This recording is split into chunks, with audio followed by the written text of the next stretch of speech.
do too. So you two were born in southern Georgia and spent most of you, Gloria, your whole adult life, and Mom until you were what, 50, 40 something, you moved down to New Mexico?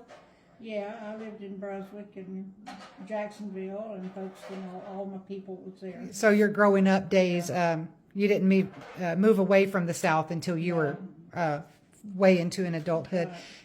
So both of y'all know that one of the big topics in the country right now is what's going on race-wise. You know, there's a whole lot of stuff regarding race that people are talking about today, but I recognize y'all were born in the early and middle 1940s, and when you became teenagers in the 1950s, segregation was going on in the South, and racism. Coming to an end then. Okay, but racism was at its all-time high when y'all, other than slavery. But I want to get your memories of what you remember at that time, what it was like being a teenager, how that made y'all feel, and what you witnessed during these times. You want to go first? Oh, yes. We didn't, we was always strictly whites in our school. And when I was coming up, everybody was white. Everybody was white. And then when they started integrating, it still didn't bother me. I didn't like some of the things that the Ku Klux Klan done. I did not like that at all. Even as a child, I knew that's not right to treat the black people like that. We had a mother, Yeah, a Christian mother, a Christian that kept mother. us straight, that Yeah. God loved them just Yeah. like He loved us. That's And right. that's where where my father was racist, very racist. Yes, And that he was. I didn't know my grandmother was until I talked on the porch we had one day. But are you through? Tell me about what you Go ahead, I'm Go sorry. ahead. tell me about what you saw your grandmother do.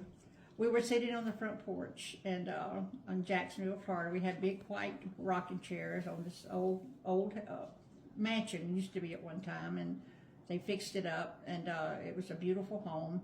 And we were sitting on the front porch, and this elderly black lady come walking by with her hair tied up and taking her groceries home, just walking along. And Grandma said, "Look at there. She thinks she's just as good as anybody." And I'd never heard her say anything like that. And I said, "Well, Grandma, she is. She's not hurting nobody." I said, "She's just taking her groceries home." Well, at the time, the Black Panthers was fighting for civil rights and stuff, and it was all over the TVs. And she says, "Well, you just wait. One day they're going to be marrying and marry white and black and everything, then you'll see. You'll see." Oh, well, she was right. That's exactly what happened. But I'd never heard Grandma talk that way, talk down, because she wasn't doing anything, just going home. But if it wasn't for a black woman, my daddy couldn't have made it. Grandma could not feed Daddy, but there was a black woman that worked for them that was feeding her baby, so she fed Daddy, because Grandma's milk had dried up. He was fed and kept alive by a black woman. And this is something they didn't like to talk about too much, but I know because I heard it. And they thought they used her like a cow, is what they did. Instead of, I don't know if they ever thanked her for what she did for Daddy, but Grandma had 7 children, and Daddy was the baby. And she was in her 40s. He was a change of life baby, they called him. And she got childbirth fever or something. She got sick. Anyway, she had no milk for Daddy. But that black wet nurse fed my father. And you would think that there would be some kind of thankfulness there. I never heard that. I didn't hear that out of them. As a matter of fact, they didn't care to talk about it. But she kept Daddy alive with her milk. Tell me what it was like going out to dinner, going to the movies. You take the Okay, theater. where we lived in Folkestone, Georgia, they had a theater. And it's like, I remember small his name and town. everything. He was a very nice man. The blacks had to sit up in the top, and the whites sit in the bottom. and it never bothered me or anything. Didn't think about The it. only thing is one It was night- just so common. Y'all really just didn't think anything. No, because Any- they they didn't come down, and they got what they wanted and go up, and and they had their own bathrooms and stuff, and it was just when the Ku Klux Klan came in one night. It was one Saturday night At the movie theater? No, Oh, no, just- they didn't go Now, in. see, They- she's talking about something I don't know nothing about. Okay, they was all dressed in the hoods and stuff, and I never because saw they that. said something about they didn't want him to ever said anything. Let the blacks start sitting down in The movie Wow. theater owner was going to do that, and well, they had heard something about that anyway, and all the Ku Klux Klan. Anyway, Irma, I think, then went shot to move to the roller rink that night, and so I wanted to go see, but I hadn't seen the movie. They have a movie changed every 2 weeks or something like that. So, and Mom said, well, I'd rather that she not go up there tonight if there's going to be any trouble. And Daddy said, oh, there won't be no trouble. He said, I'll be up there with her. And we got there was Ku Klux Klans everywhere. And he said, I'll make sure she ain't gonna get hurt or nothing. Anyway, people come in and they started hollering at them or something. Anyway, the police come up there and made them leave. And we went in and watched the movie and everything. Come back out, couldn't see nothing nowhere. But after that, they did integrate. And as far as I know, I never heard of any problems after that. But I think he kind of woke the people work. See in a small town, and you knew some of these men with these hoods on. Honestly, this is not a matter of now. This is what has literally been happening. And you can see from the first clip of this video. I'm going to go ahead and continue this video so that you guys can literally enjoy every single thing. I just wanted to come here and introduce myself. Welcome back to the channel. My name is Sonia. Subscribe, like, comment, and share. Credit belongs to original creators of every single clips and stitches we have in today's episode.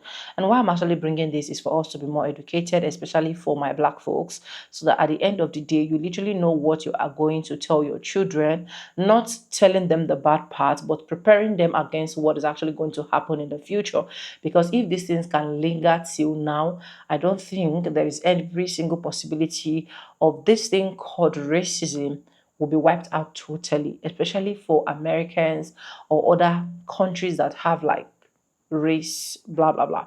Anyways, welcome back to the page. My name is Sonia. Subscribe, like, comment, and share. Credit belongs to original creators of every single clips and stitches we have in today's episode. And yes, with that being said, let's dive right into this video, and I'll be back with commentaries. Let's go, guys, and continue.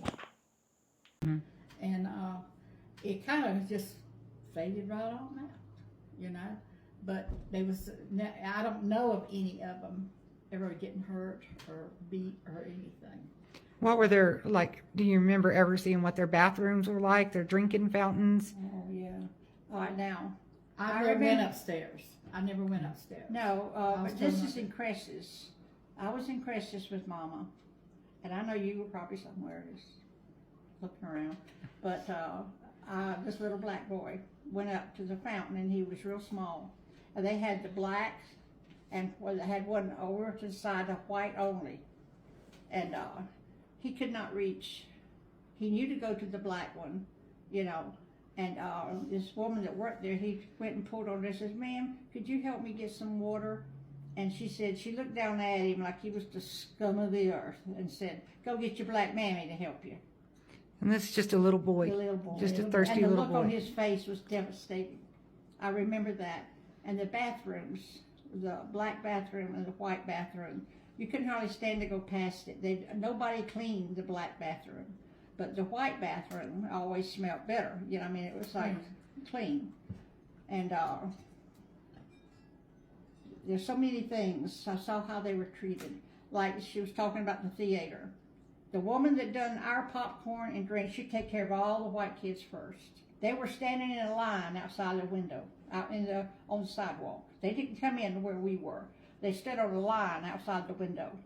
And when everybody was going out, she'd raise that window, and they'd hand her their money and tell them and she'd act like it was dirty, just like that. I remember how she looked. I was a teenager when all this was going on. And they'd get there. It didn't matter if it rained, cold, or anything. They stood out there to get their stuff. And then they'd go back upstairs with it. But, racism was running rampant. Do you feel like how they're saying it is today compares to how it was then? It's better today. We don't have all that kind of stuff. I mean, everything's open. Chair, I differ. I mean, they have fought for their rights. Yeah. They have been the anger in the people. I understand anger because they had been so mistreated for so long. Mm-hmm. They're being stopped by cops for no reason. Things like that. Okay. Well, thank you for the history. This thing is not just happening now, and of which I know that a lot of you guys know that this is actually not just the first time, the second time, or the third time where we see some of these grannies actually coming out to split facts, what it was then and what it is now that we are still seeing.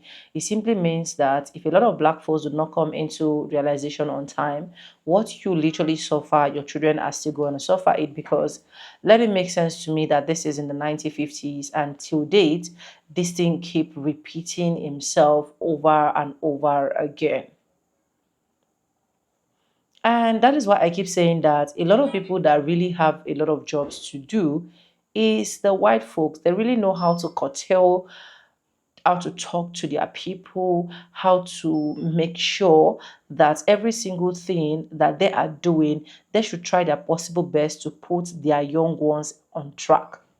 Now, for my black folks, what I will literally tell you is always do your possible best to remind your children the kind of environment they are, because in as much as you're trying to make them grow without having all of these grudges or racism or something, stuff like that, these people have literally been training their children to grow up that way.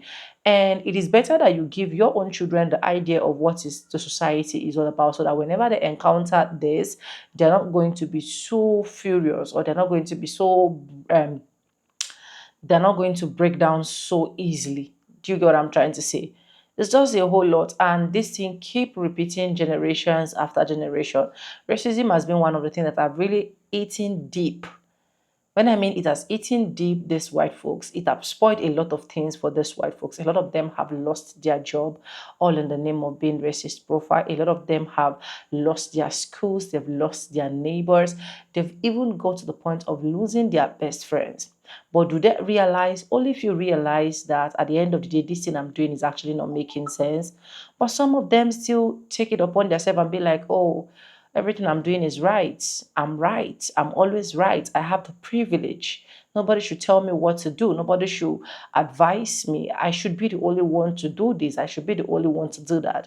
It is quite scary. The community, the country is going to a place whereby, as at this point, I don't know what the future of our leaders, of our little children will actually be, because every single person has literally been failing black community. Immigrants has failed black community. The white supremacy have done that. The country itself as a whole has literally failed this black community. But what do? We just keep preaching the best we know we can. We just keep doing the best we know we can, especially for the sake of our children, telling them more of the histories that they literally need to know about, just for the sake, or just for whenever they see something like this approaching them, they should be able to know how they can actually track that thing down. But anyways, let me know what you think in the comment section. Credit belongs to original creators of every single clips and stitches we have in our today's episode. If you haven't subscribed, like this video, drop me your comments, and lastly, do not forget to share. And yes, with that being said, with no further ado, I do add like I say in my videos. I'm going to be seeing, and I'll see you guys in the next one. For now, bye guys. I love you guys. Mwah.